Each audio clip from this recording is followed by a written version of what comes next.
Good morning students. Let's start our Hindi class and now we are going to read our lesson 3 भोला मच्छर। हमारे पाठ 3 का नाम क्या है? भोला मच्छर। इसमें लगता है हमको किसी मच्छर की कहानी पढ़नी है। देखिए पाठ बच्चे में क्या दिया हुआ है। लोग जीवन को प्रायः निरुद्देश्य ही व्यतीत कर दिया करते हैं। उनकी सभी क्रियाएं रोटी कपड़ा और मकान तक ही सीमित रह जाती है। ऐसे लोग प्रत्येक परिस्थिति में केवल अपना ही चिंतन किया करते हैं, परंतु यह समाज प्राण पाता है उन लोगों की क्रियाओं से जो विवेकपूर्ण ही समाज हित की दृष्टि में रखते हुए कार्य करते हैं। प्रस्तुत पाठ से यही संदेश प्राप्त होता है। क्या कह रहे वो कि लोगों का जो जीवन है, कई लोग ऐसे होते हैं जो अपना जीवन बिना किसी उद्देश्य के ही व्यतीत कर देते हैं। जन्म लेते हैं, डेली के कुछ काम करते हैं और एक दिन मर जाते हैं। उनके जीवन का कोई भी एक निश्चित उद्देश्य नहीं होता। उनकी सभी क्रियाएं रोटी कपड़ा और मकान तक ही सीमित रह जाती हैं कि मुझे रोटी अपने हिस्से की कमानी है, अपना कपड़ा खरीदना है और अपना मकान बनाना है, यहीं तक सीमित रह जाता है। अलग से उनके जीवन का क्या उद्देश्य है ये उनको नहीं पता होता। ऐसे लोग प्रत्येक परिस्थिति में केवल अपना ही हित चिंतन किया करते हैं। मतलब कोई भी स्थिति आ जाए, चाहे कहीं चोरी हो जाए, डाका डल जाए, आग लग जाए, लेकिन ऐसे लोगों को सिर्फ अपना ही दिखता है कि भैया मैं बचा रहूं, मेरे मकान को कुछ ना हो, मेरे परिवार को कुछ ना हो। परंतु ये समाज प्राण पाता है उन लोगों की क्रियाओं से जो विवेकपूर्ण ही समाज हित की दृष्टि में रखते हुए कार्य करते हैं। लेकिन ये समाज किनके कारण जी रहा है? समाज तो लोगों से ही मिलकर बनता है। अगर हर कोई अपना ही अपना सोचने लगेगा तो समाज चल पाएगा क्या?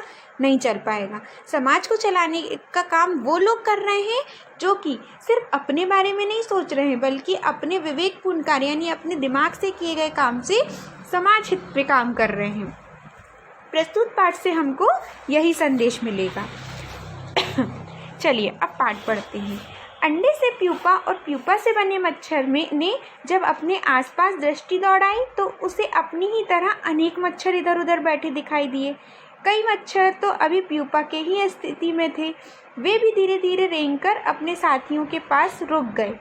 अभी वह मच्छर उड़ने में पूरी तरह समर्थ नहीं था। उसने अपने साथियों की बातचीत सुनी तो उसे पता लगा कि उसे भी दूसरे मच्छरों की तरह सबका खून चूसकर स्वयं को जीवित रखना है। उसने अपने पास बैठे एक मच्छर से पूछा कि क्या वह भी इन सब प्राणियों को तंग करेगा, सभी का खून चूसेगा? उसके साथी ने कहा, हाँ हमें तो यही पता है। तुम बताओ, तुम क्या हम सबसे कुछ अलग करने वाले हो? तो क्या हुआ? देखो मच्छर कैसे बनता है? प्यूपा से बनता है। तो जो अंडा होता, मच्छर का अंडा होता है, अंडे से प्यूपा बनता है और प्यूपा से फिर मच्छर बनता है। तो वैसे ही एक मच्छर था जो कि अंडे से प्यूपा बना और प्यूपा से मच्छर बन के बस अभी उसने जन्म लिया था। और जब उसने अपने आसपास में अपनी नज़र घुमाई तो उसने देखा कि अरे मेरे आसपास तो मेरे जैसे कई सारे मच्छर घूम रहे हैं। और कुछ मच्छर तो ऐसे थे जो कि अभी प्यूपा की ही स्थिति में थे, यानी वो पूरे मच्छर भी नहीं बन पाए थे। वे भी धीरे धीरे रेंगकर अपने साथियों के पास रुक गए। तो अब वो उड़ने में तो प्यूपा थे तो उड़ तो पा नहीं रहे थे, क्योंकि उनकी बॉडी बिल्कुल अभी हल्की सी बनी थी। पंख और उतनी शक्ति उनमें नहीं थी कि वो उड़ सकें। तो वही वो रेंग कर गए अपने साथियों के पास और जो ये मच्छर था वो भी उड़ने में पूरी तरह समर्थ नहीं था अभी। तो उन्होंने अपने साथियों की बात सुनी तो उनको पता चला कि दूसरे मच्छरों की तरह सबका खून चूसकर ही इनको भी अपना जीवन व्यतीत करना है। तो जो मच्छर अभी जिसका जन्म हुआ था उसने अपने पास बैठे मच्छर से पूछा कि क्या वह भी सब प्राणियों को तंग करेगा, सभी का खून चूसेगा? उसके साथी ने कहा, हाँ हमको तो यही पता है कि हमको अपने जीवन में यही करना है, तो हम तो यही करेंगे। तुम बताओ कि क्या तुम सबसे कुछ अलग कर सकते हो, करने वाले हो क्या? पहले मच्छर ने कहा, हाँ मैं तो सबकी तरह नहीं बनना चाहता, देखना मैं कुछ अलग ही करके दिखाऊंगा। पहले मैं सब घूमूंगा, उसके बाद मैं तुम्हें बताऊंगा कि मैंने क्या अलग से किया।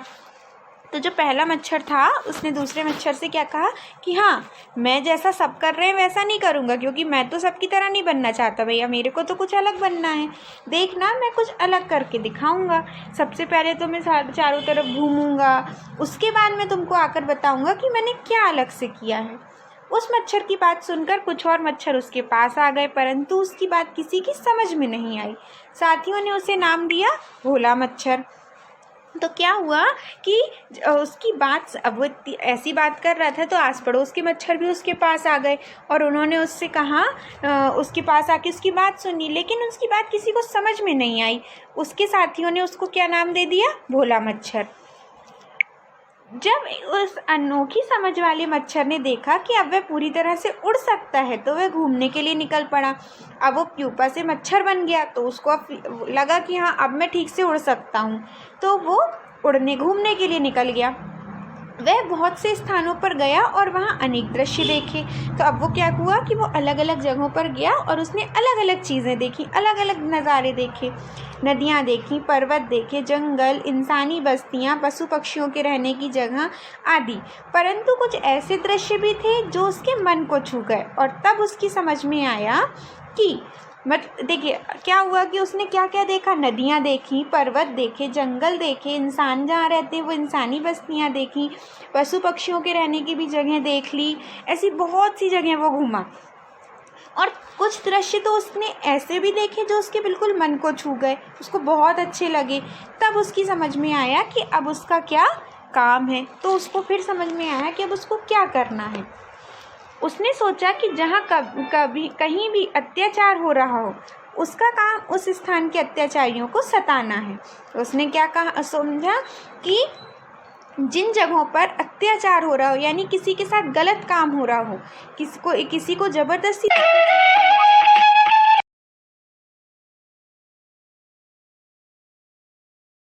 अत्याचार कर रहा है, तो उसका काम उस स्थान के अत्याचारियों को सताना है, उनको परेशान करना है, उसे उन्हीं का खून चूसकर जीवित रहना। अब उस मच्छर को तो जिंदा रहने के लिए खून तो चूसना ही पड़ेगा।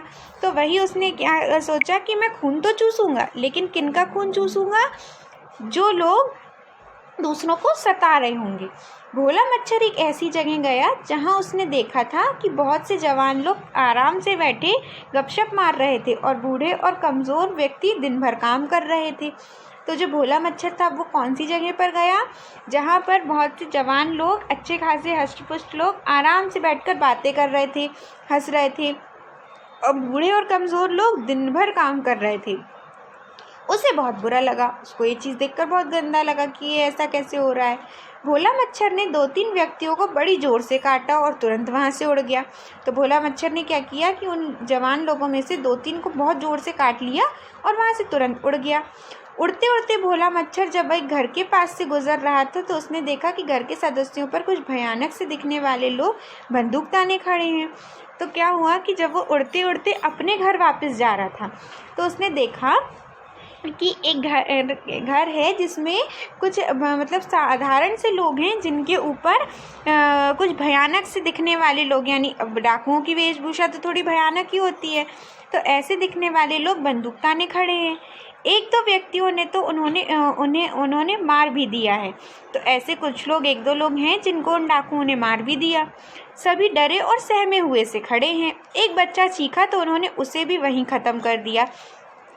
सब वहाँ बहुत डरे हुए खड़े थे। एक बच्चा उनमें से जब चीखा इनकी से अत्याचार से, तो वो उन लोगों ने उस बच्चे को भी वहीं मार दिया।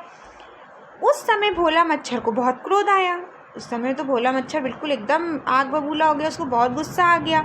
भोला मच्छर जब बंदूकधारी को काटने के लिए जाने लगा तो उसे लगा कि वह अकेला कुछ नहीं कर सकता, वे लोग तो अधिक थे। भोला मच्छर ने इधर उधर दृष्टि दौड़ाई तो उसे एक पेड़ पर मधुमक्खियों का छत्ता दिखाई दिया। तो जब भोला मच्छर उनको काटने के लिए जा रहा था तो भोला मच्छर ने क्या सोचा कि यार ये तो इतने सारे हैं, मैं अकेला क्या ही कर लूँगा। तो उसने थोड़ी इधर उधर नज़र घुमाई कि अब कहाँ से हेल्प मांगूँ मैं। तो उसको एक पेड़ पर मधुमक्खियों का छत्ता दिखाई दिया। वह तुरंत उड़कर मधुमक्खियों के पास पहुंचा। तो वो तुरंत गया उड़ के और मधुमक्खियों के पास चला गया। उसने उन्हें सारी बात बताई और अपनी योजना भी उन्हें समझाई।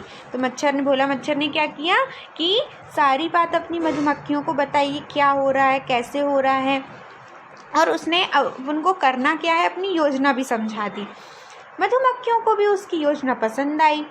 वे तुरंत भोला मच्छर के साथ चल पड़ी। उन्होंने अपनी अन्य साथियों को भी अपने साथ ले लिया। देखते ही देखते मधुमक्खियों के झुंड उन बंदूकधारियों के पीछे पड़ गए। तो क्या हुआ कि मधुमक्खियों को भी उस भोला मच्छर की योजना बहुत पसंद आ गई, तो वो तुरंत भोला मच्छर के साथ उड़ के चली गई। उन्होंने क्या किया, अपनी अन्य साथियों को भी अपने साथ ले लिया। उन्होंने कहा, हम तो जा ही रहे, सहेली तुम भी चलो। देखते ही देखते क्या हुआ कि मधुमक्खियों के झुंड यानी बहुत सारी मधुमक्खियाँ उन बंदूकधारियों के पीछे पड़ गईं। मधुमक्खियों ने उन बंदूकधारियों के सारे शरीर पर काटना शुरू कर दिया। अब उनके शरीर के अंग बुरी तरह सूज गए थे और सूजन के कारण लाल हो गए थे। उनकी आंखों पर भी मधुमक्खियों ने काट लिया था। अब कुछ साहसी पुरुषों ने अपने सिर पर कपड़ा डालकर उन बंदूकधारियों के से बंदूक छीन ली तथा उन्हें बांधकर सीधे नज़दीक के पुलिस थाने में ले गए और पुलिस को सौंप दिया। तो क्या हुआ कि मधुमक्खियों ने उन बंदूकधारियों के शरीर पर बहुत काट लिया, तो सूज गए उनके शरीर, आँखों पर भी काट लिया, तो आँखें भी सूज गई उनकी और सूजन के कारण उनका शरीर भी लाल पड़ गया। तो क्या हुआ कि अब कुछ साहसी पुरुष जो वहाँ खड़े थे गांव के घर के, उन लोगों ने क्या किया कि अपने सिर पर एक कपड़ा डाला ताकि मधुमक्खियाँ उनको ना काटें, और बंदूकधारियों से बंदूक ली, उनको वहीं बांध दिया बंदूकधारियों को, और क्या किया, पास के नज़दीक के जो पुलिस थाने में था उसमें ले जाकर उन बंदूकधारियों को पुलिस को सौंप दिया। मधुमक्खियाँ भी खुश थीं और भोला मच्छर का धन्यवाद कर रही थी कि उसने उनसे एक अच्छा काम करवाया। मधुमक्खियाँ भी अब बहुत खुश थी कि मतलब हाँ, हमने भी आज जीवन में कुछ अच्छा काम किया। तो और वो जो भोला मच्छर था उसको धन्यवाद कह रही थी कि तुम्हारे कारण आज हमने एक अच्छा काम किया। मधुमक्खियों ने सुना कि सब लोग उनका धन्यवाद कर रहे थे। मधुमक्खियों के कान में क्या बात आई कि जो लोग वहाँ फंसे हुए थे वो लोग भी मधुमक्खियों का धन्यवाद कर रहे थे। लोगों को क्या पता था कि यह साहस सबसे पहले भोला मच्छर ने किया, और उसने तो लोगों को ये बात तो लोगों ने तो मधुमक्खियों को देखी। अब इतनी सारी मधुमक्खियों के बीच में एक भोला मच्छर भला दिखाई भी कैसे देता, और दिखाई भी देता तो कैसे समझ आता, और उनको पता भी नहीं था कि योजना भोला मच्छर की थी। तो लोग तो सिर्फ मधुमक्खियों को ही धन्यवाद दिए जा रहे थे।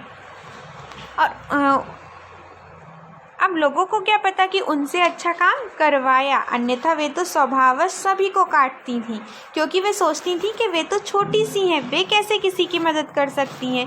तो मधुमक्खियाँ जो थीं वो ये सोच रही थीं कि हमसे तो ये अच्छा काम भोला मच्छर ने करवाया, नहीं तो हम तो स्वभावश सभी को काट लेते हैं। मधुमक्खियों को देखा है कभी किसी को छोड़ते हुए? मधुमक्खियाँ तो अगर एक बार आ गई तो वो तो सभी को काट लेती हैं, और वो ये सोचती हैं कि हम तो इतने छोटे हैं, हम क्या किसी की मदद कर सकते हैं। परंतु एक छोटे से मच्छर ने यह काम कर दिखाया जो एक बड़ा आदमी भी मुश्किल से कर पाता।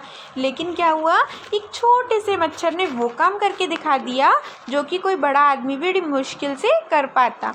यह किस्सा भोला मच्छर के साथी मच्छरों के कानों में भी पड़ा। तो अब भोला मच्छर के साथियों के कान में भी ये किस्सा पड़ा कि हाँ, भोला मच्छर ने ऐसा कोई काम किया है अच्छा वाला। वे भी भन्न भन्न करते आ गए और भोला मच्छर को शाबाशी देने लगे।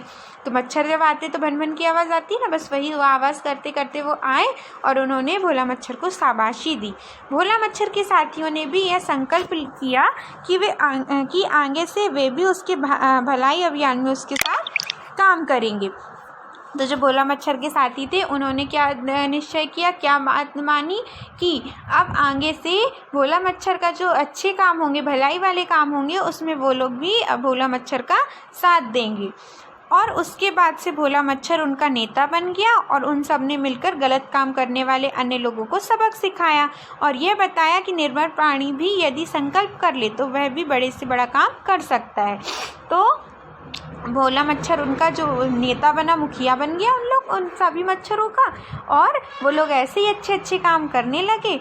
और उन लोगों ने दूसरों को ये सबक सिखाया कि अगर एक निर्बल प्राणी है जिसमें शक्ति नहीं है, वो भी अगर अपनी सूझबूझ से काम करे तो वो भी बहुत बड़े बड़े काम कर सकता है लोगों की भलाई के लिए। तो इस पाठ के लेखक कौन है? संतोष नारंग। संतोष नारंग जी ने ये पाठ लिखा है, जिससे हमको क्या सीखने को मिला है कि अगर कोई निर्बल है तो इसका मतलब ये नहीं कि वो समाज की भलाई नहीं कर सकता, वो अच्छा काम नहीं कर सकता, जीवन में कोई उद्देश्य लेकर नहीं चल सकता। अगर उसने ठान लिया है कि उसको अच्छा ही काम करना है, उसको भलाई करनी है, उसको समाज के हित में काम करना है, तो वो करके ही रहेगा। Thank you.